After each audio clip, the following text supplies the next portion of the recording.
وہ اطاعت آرٹ صاحب نے جب کہا نا کہ وہ سنجیدہ لوگوں پہ مشتمل کابینہ بنائے گی تو مجھے یاد آ گیا وہ ابھی جس دن مریم نواز صاحبہ کی اوتھ ٹیکنگ تھی اس پہ ملاقات ہوئی تو وہ کہہ رہے تھے کہ مجھ سے کہا گیا ہے کہ وزارت اطلاعات لے لو لیکن میں نے معذرت کر لی ہے. اور پھر کہتے ہیں کہ ایاز صاحب آپ کو تو پتہ ہی میں شریف آدمی ہوں. میں نے کہا یار یہ تو مجھے اناؤنس کرنا پڑے گا بھائی جا کے چینل پہ کہ اطاعت آرٹ صاحب یہ کلیم کر رہے ہیں کہ میں شریف آدمی ہوں. تو آج ایک اور کلیم ان کا سامنے آ گیا کہ وہ سنجیدہ بھی ہیں. تو اللہ کرے وہ شریف بھی نکلیں اور سنجیدہ بھی. تو یہی اس ملک کے لیے بہتر ہو سکتا ہے. اگر وہ شریف بھی نہ نکلے اور سنجیدہ بھی نہ نکلے تو ظاہر مسائل پیدا ہوں گے. دیکھیے بیسٹ پاسبل انہوں نے لوگ چوز کر لیے. جیسے اورنگزیب صاحب کے حوالے سے عامر کہہ رہے تھے کہ بہت ان کی دور میں بینک نے ترقی کر لی. اللہ کرے مطلب یہ ادارے تو اس پہ اجتماعی طور پہ ترقی کر ہی جاتے ہیں اس ملک میں. مسئلہ تو ملک کی ترقی کا ہے نا.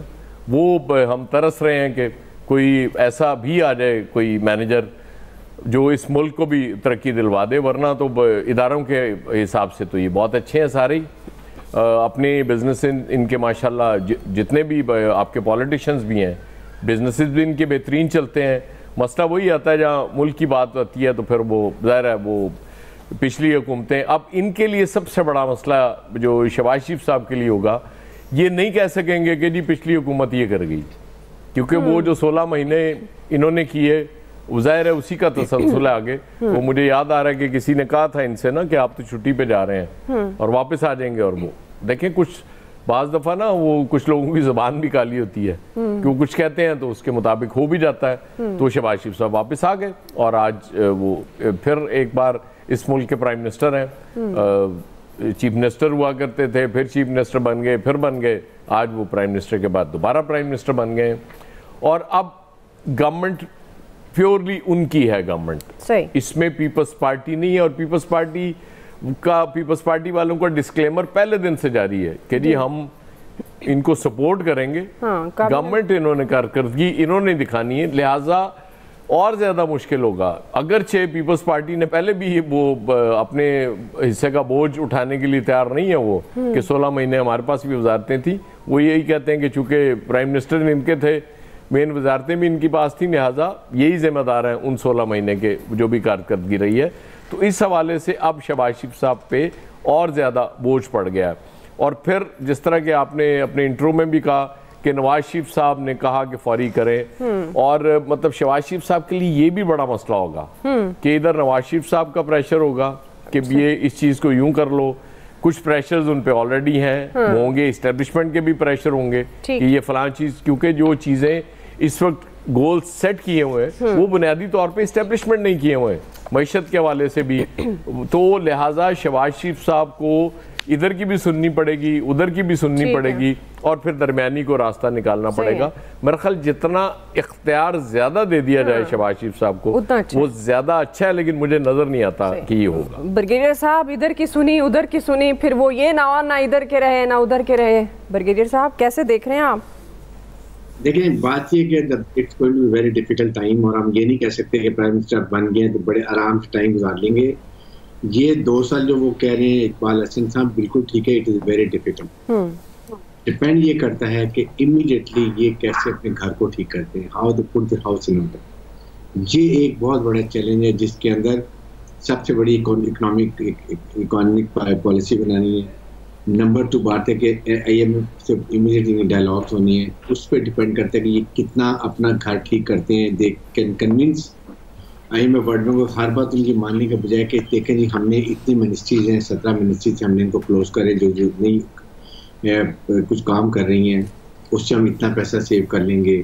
ایف بی آر کو ہم اس شیلٹر کی انکم ٹیکس کو اتنا ٹھیک کریں گے اتنا پیسہ ہم ریکور کریں گے. پرائیویٹائزیشن سے انلیسلی جو ہمارے پاس بہت بڑا بوجھ ہے 700-800-900 ارب روپے کا وہ ہم کیسے ریلیو کر لیں گے.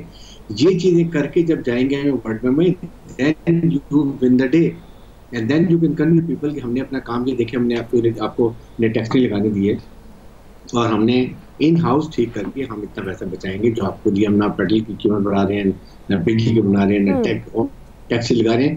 یہ فنیش ہے. اس کے بعد ایس آئی ایف سی کو کیسے لے کے چلنا ہے دیٹ از دا فنیش جن کے ہاتھ میں ہے. گرین پاکستان مہندر ملٹ جس میں $10 ٹریلین ہیں اور اس کے ساتھ IT، یہ فیکٹر کو کیسے لے کے چلتے ہیں، یوتھ کو کیسے سیٹسفائی کرتے ہیں، جو کہ آپ کی 65% ہے. کافی حد تک انہوں نے اپنی ایک جو لائن دی شو کر دی ہے، اس کو کیسے مینیج کرنا ہے. اور اننیسیسری وکٹمائزیشن مت کریں. ٹھیک، اگر کوئی ریلی نکال رہے ہیں تو اس کو نکالنے دیں. بالکل، کوئی فرق نہیں. اگر آپ نے لیڈرز کو پکڑنا ہے، بند کرنا ہے، لاٹھی مارنی ہے، جس سے گرا کرا کے پھینکنا ہے، police has to very polite. Pakistani ایٹ پولیس ان کی پروٹیکشن کے لیے یہ چیزیں اگر ہم کر لیتے ہیں تو کافی حد تک کامیاب ہوں گے. ساتھ آپ کی جو آسٹیریٹی ڈرائیو ہے وہ ضرور کریں کہ آپ نے منسٹری میں خرچ کیسے بند کرنا ہے. یہ چیزیں چیلنجز یہ ہیں. بیٹھنا is very easy for the government. Cabinet اچھی لگتی ہے سوائے ایک دو ریزرویشن ریاض صاحب نے ذکر کر. Rest, I think overall good. Let's hope for the best and we want کہ پاکستان should economically prosper. صحیح. جی فیصل صاحب، جس طرح بغیر صاحب کہہ رہے ہیں اپرچونٹیز بھی بہت ہیں، ظاہر سیکٹرز بھی بہت ہیں، بار بار اصلاحات کی بھی بات کرتے ہیں. جو بھی حکومت آتی ہے وہ اس کے ایم گولز بڑے بڑے ہوتے ہیں اور وہ دعوے بھی بڑے ہوتے ہیں، وعدے بھی، لیکن انفارچونیٹلی پھر اس طرح سے ہو نہیں سکتا. پاکستان تحریک انصاف نے بھی کیا، پھر 16 ماہ کے لوگ آئے اسی لیے تھے کہ انہوں نے مہنگائی ختم کرنی ہے. اب یہ ان کی دوسری اپرچونٹی ہے. پرائم منسٹر شہباز شریف صاحب کی میں بات کر رہی ہوں. آپ کو لگتا ہے کہ آپ جو کابینہ کے نام سامنے آئے ہیں ان کے اندر یہ کیپیسٹی ہے کہ پہاڑ جیسے مسائل حل کر سکیں؟ اب یہ تو خدا ہی جانتا ہوگا کیپیسٹی ہے یا نہیں ہے. یہ زیادہ تر لوگ تو وہ ہیں جو گزشتہ 20-25 سال سے کسی نہ کسی شکل میں جو ہے وہ ملک کے اہم ترین عہدوں پہ یہ رہیں، چاہے وہ وزیر اعظم صاحب ہوں، چاہے ان کی دیگر وزراء کی جو ٹیم ہو، ان کی اکثریت جو ہے وہ اہم ترین عہدوں پہ رہی ہے. بہرحال اب آپ آج سے 25 سال پہلے کے شہباز شریف میں اور آج کے شہباز شریف میں ایک زمین آسمان کا فرق ہوگا. لیکن یہ پاکستان میں پھر ایک ایسی حکومت آ گئی ہے خوش قسمتی کے ساتھ سے کہ جو جس میں تمام ادارے ایک پیج پر ہیں. 2018 کی ایک حکومت تھی عمران خان صاحب کی جس میں عدلیہ، اسٹیبلشمنٹ اور حکومت ایک پیج پہ تھی. اب پھر ایک ایسی حکومت آئی ہے کہ جس میں جو ہے پہلے سے زیادہ لوگ جو ہے نا ایک پیج کے اوپر ہے. اب تو جو اتراف کی سیاسی جماعتیں، مطلب پیپلز پارٹی بھی جو ہے وہ اسی پیج کے اوپر ہے، اسٹیبلشمنٹ بھی ہے، عدلیہ بھی ہے اور باقی اتحادی جماعتیں بھی جو ہیں ان کے ساتھ ہیں، بالکل ہاتھ باندھ کے کھڑی ہوئی ہیں. ان کو کسی سطح پر جو ہے وہ مزاحمت کا جو ہے وہ سامنا نہیں ہے. پنجاب کی گورنمنٹ بھی ان کی ہے، سندھ کی گورنمنٹ بھی ان کی ہے، بلوچستان کی گورنمنٹ بھی ان کی ہے، سوائے KPK کے ہر تقریباً 3 صوبے جو ہیں وہ ادھر ان کی جو ہے وہ گورنمنٹ ہے. تو ان کو اتنی زیادہ کوئی مزاحمت کا سامنا نہیں ہے، کوئی مضبوط جو ہے وہ اپوزیشن کا جو ہے وہ سامنا نہیں ہے. جو اپوزیشن ہے بھی وہ خالی تقریروں کی حد تک اور شور شرابے کی حد تک جو ہے وہ اپوزیشن ہے. تو اس کو تو یہ میرے خیال نمٹا دیں گے، نمٹ لیں گے، کوئی اتنا پرابلم نہیں ہے. اگر یہ سمجھتے ہیں کہ ان کے پاس ایسا کوئی فارمولہ ہے کہ جو اگر اپوزیشن کو اس پیج پر لائے بغیر بھی اس ملک کے مسائل کو حل کیا جا سکتا ہے تو ہمیں آپ کو ویلکم کرنا چاہیے. ہمارے تو یہ ٹینشن ہی نہیں ہے. ہمارا تو بنیادی ایشو یہ ہے کہ اس ملک کے مسائل حل ہو جائیں، کسی بھی جو ہے وہ شکل میں ہو جائیں. ہمارے جو معاشی مسائل ہیں، پیٹرول سستا ہو جائے، بجلی سستی ہو جائے. جو اس وقت جو سب سے بڑا ایک عام آدمی کا مسئلہ ہے کہ اس کے پاس اس کی آمدنی کے ذرائع نہیں بڑھ رہے، لیکن مہنگائی جو ہے، خراجات جو ہے مستقل جو ہے اس کے جو ہے بڑھتے چلے جا رہے ہیں، جو سب سے بڑا اس ملک کا مسئلہ ہے. اچھا مہنگائی اگر آمدنی نہیں بھی بڑھتی اور مہنگائی کم ہو جاتی تو ٹھیک ہے، یہ بھی آپ سمجھ لیں کہ آپ کی آمدنی جو ہے وہ بڑھ گئی. اگر یہ مہنگائی کو جو ہے وہ کم کر لیتے ہیں تو ٹھیک ہے، دنیا اس ملک میں نئے روزگار کے مواقع کھل جاتے ہیں تو ٹھیک ہے. تو ہم اس حکومت کو تو بہرحال ایک اچھے انداز میں ویلکم ہی کرنا چاہیے کہ اور اس امید کا اظہار کرنا چاہیے کہ یہ کامیاب ہو جائے.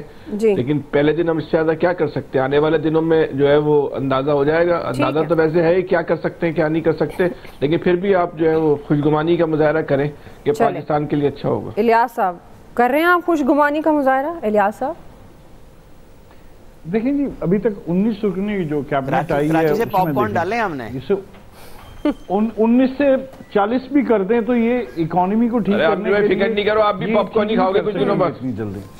جی جی نہیں، میں یہی کہہ رہا ہوں، کراچی سے پاپ کارن ڈالا ہے ہم نے. خالد مقبول صدیقی وہ کہہ رہے تھے کہ مجھے تو جہاز سے اترنے پہ پتہ لگا میں وزیر بن رہا ہوں. یہ پری پلان ہوتا ہے الیاس صاحب آپ کے ساتھ، آپ بس جاری رکھیں. جی نہیں، جس طرح اکانومی کو ٹھیک کرنا مشکل ہے نا، اسی طرح یہ 2 بندے بھی ٹھیک کرنا بڑا مشکل کام ہے. جب یہ ٹھیک ہوں گے آج الیاس صاحب نے احتجاج ریکارڈ کرا دیا. آج ٹھیک آیا. الیاس صاحب اصل میں نا